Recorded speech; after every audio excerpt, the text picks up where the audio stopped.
If you're in Charlotte, North Carolina for the ACC tournament, first, I hope our home city treats you well. And if you'd ever like to swing by the SBJ World Headquarters in Charlotte, you are always welcome. We're right up the street from the Spectrum Center. And this is your morning Buzzcast for Thursday, March 13th. I'm Abe Matcorp. Let's start with the news on two potential team sales. Expect more energy around the sale of the Celtics, as our friends at Sportico reported that there are four groups in the mix. The Friedkin Group, which recently took over the EPL club Everton, Philadelphia Phillies minority owner Stan Middleman, STG managing partner Will Chisholm, who is a native of Massachusetts and a lifelong Celtics fan, and current Celtics co-owner Steve Pagliuca. So those are apparently the finalists to buy the team. And from what I'm hearing, this is going to move pretty fast from here. And of course, we want to focus on the buyer, but also the price tag, as this will be a strong test for the market, especially if the team gets more than $6 billion. That seems to be the figure people are focused on. We'll see where that nets out. Meanwhile, the Pollard family is in the 6th month of exploring a sale of the Twins, and reports out of that market are that the club is not close to a deal, as the Pollard family apparently hasn't been very interested or intrigued by the current offers in front of them. Now, the question there is whether this team could go for close to or north of $2 billion.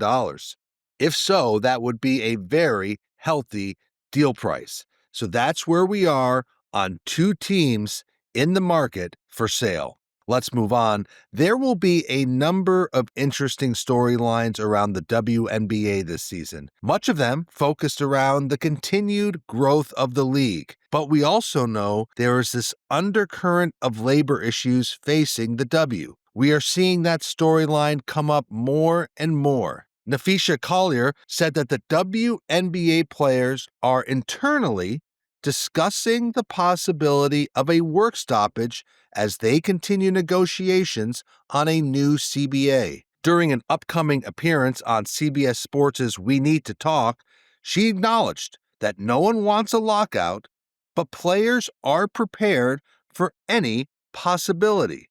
She also noted that the players do want to share in more of the league's revenue. So her comments come after Angel Reese said she wants to get more involved in the CBA negotiations because she too is aware of a possible labor stoppage. All of this comes as the WNBA will note from the league office that it continues to hemorrhage money, with some reports that the W lost up to $40 million last year alone. So while, yes, there is greater interest, energy, and yes, more revenue around the WNBA, the league will stress the economics are still not where they want them or need them to be. And the players are going to push back and say they still want more equal revenue sharing from the league. So this sets up to be a very difficult negotiation. The WNBA season begins on May 16th. I mentioned it at the top of the show. It certainly feels like March with the energy of college basketball. I'll be heading to the ACC tournament on Friday night. If you're there, I'd love to say hello.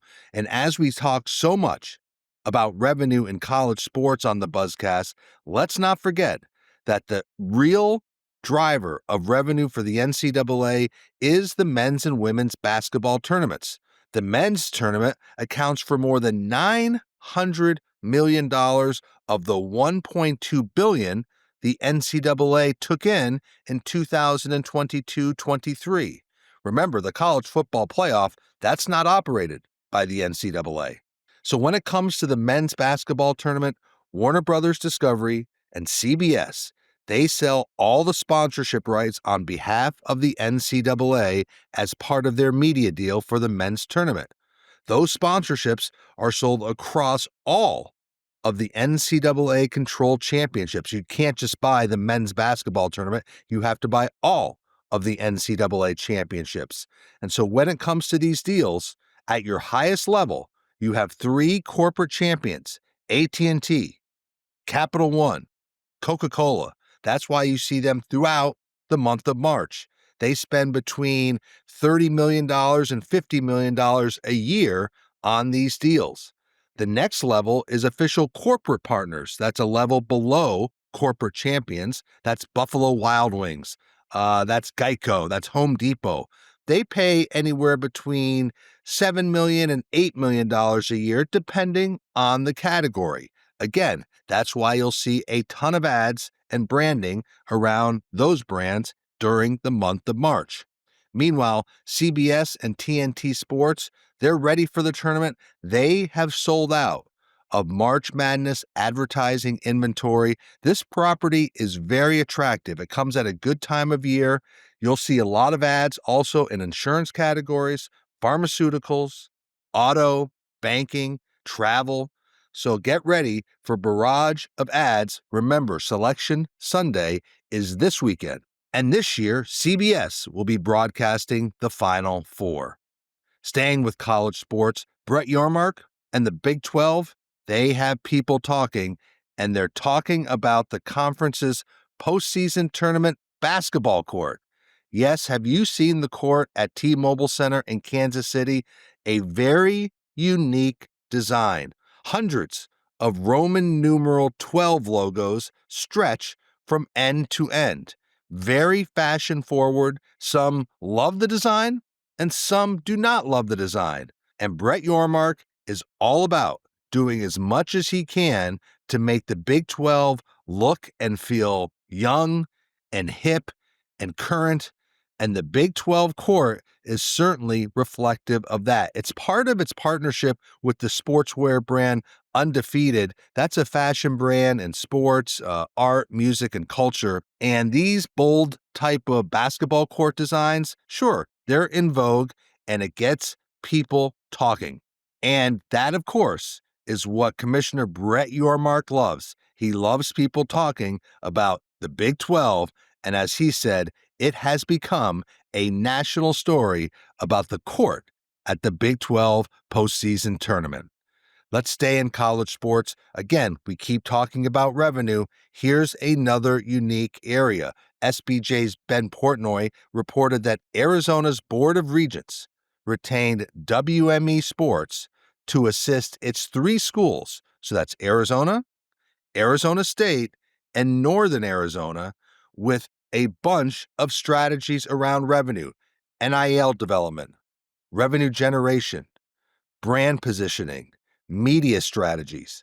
So this is interesting for a few reasons. One, it's with a full state board. That's very rare.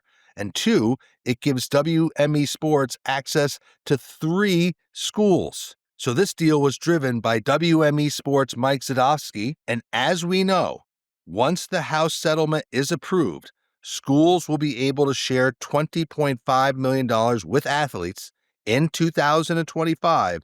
Schools have been searching for new revenue streams, and that's where WME Sports will help Arizona, Arizona State, and Northern Arizona as part of this new deal.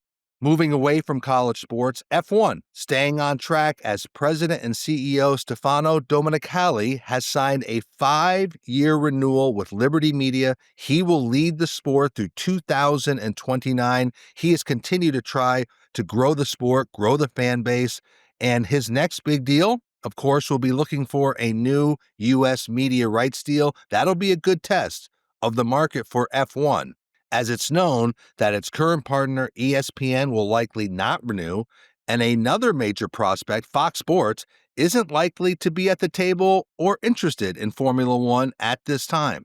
But F1 is a strong global property. There will be plenty of interest in its U.S. media deal. Also, look for more buzz around Formula One as the hype and promotion builds around the new Brad Pitt movie, yes, called F1, the latest trailer set to drop today, Thursday. This film has a lot of hype behind it, will be released in June. And let's end the Buzzcast with some names in the news. The talented Bill Simmons will remain at Spotify after signing a new contract there. A new deal will keep Simmons with Spotify for at least 2 more years. Bill Simmons' The Ringer Network, that has more than 50 podcasts. I did not know it had that many. Spotify acquired The Ringer for $250 million in 2020. Bill Simmons to stay at Spotify. Amazon MGM Studios has landed film rights to a book about Tiger Woods, with the Obama's Higher Ground production company in talks to produce the film. No timetable, date, or other people have been associated with it. Meanwhile, the New York Mets will debut a new documentary called The Pursuit.